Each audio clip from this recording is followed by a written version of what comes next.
There is a crisis happening in America right now, but you cannot see it on the news every day.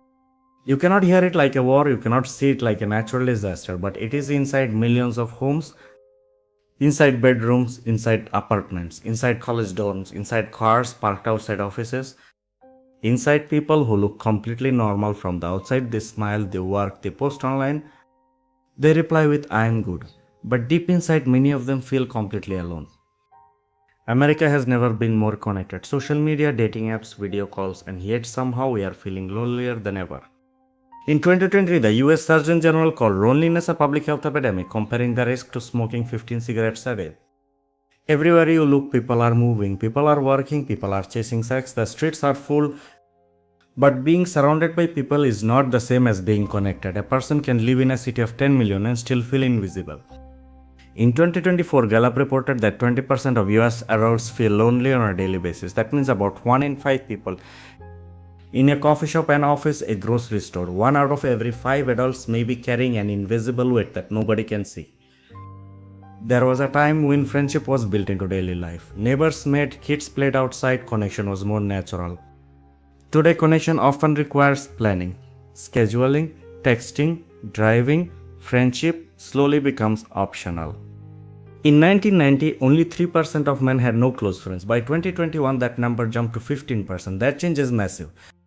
Many men are trained to hide pain. They grow up hearing, be strong, don't complain, handle it yourself. Pain becomes a secret. For many men, loneliness sounds like silence. No messages, no plans, just work, gym, food, and sleep. Repeat. When a man feels lost, he doesn't say, I am lonely. He says, I am just tired. He disappears slowly without anyone noticing.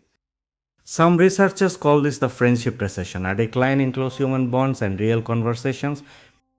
Social media promised connection, but it gave us comparison. You compare your private struggle to someone else's public performance. The algorithm shows you what keeps you watching. Outrage, fear, envy. Your loneliness becomes profitable. Your attention is the product.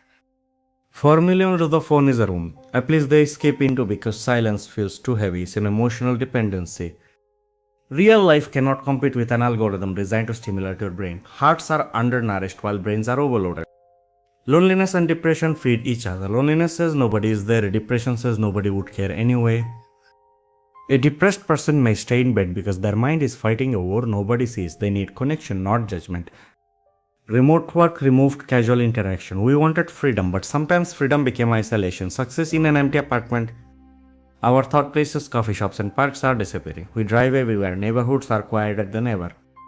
Dating apps promised more chances but created more rejection. People became profiles, attention became disposable. Romantic loneliness is the absence of being chosen. Swipe through hundreds of faces and still feel unwanted. Disposable. Families are separated by distance and work. Family dinners are now holiday events instead of weekly rhythms. The safety net is fraying.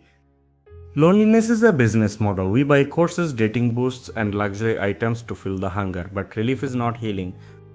Loneliness affects the body. Poor social connection carries a health risk, similar to smoking up to 15 cigarettes a day. It's survival. Chronically isolated bodies stay in threat mode. Trust weakens, word feels hostile.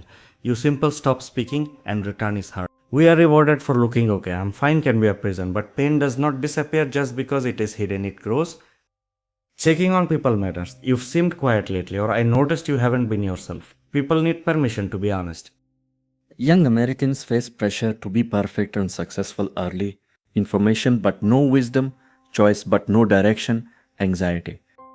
Loneliness makes belonging feel like oxygen. If we don't find it in real life, we search for it in digital tribes, even toxic ones. Belonging. A lonely country is easier to divide. When people feel they don't belong anywhere, they may belong to anything. Manipulated. Real connection means having people with whom you can be honest, people who notice when you are missing, who know your reality, honesty. Sometimes one real connection is more powerful than 1000 fake ones, but connection requires risk. Try anyway. Healing starts with rebuilding small human habits, checking on friends, eating together, creating safe spaces to talk, community. Healing starts with small things, one message, one call, one honest sentence, choosing connection over isolation, courage. If you feel lonely, you are not weak, you are not strange. Loneliness is a signal that your soul still wants love. Don't believe the silence. Reach out even if your voice shakes. Say, I have not been okay lately. Your life is worth the effort. Speak up, effort. Technology can connect us, but it cannot replace us. At the end of the day, humans need humans. Real presence, real care, connection. The solution will be built slowly, one friendship at a time, one honest conversation at a time, one community at a time, slowly. The question is, when did we stop noticing each other and can we find our way back? Don't just scroll, reach out. This is Mr. Decode. Follow for more hidden truths. One message can save a life. Say, I am here and mean it. Truth.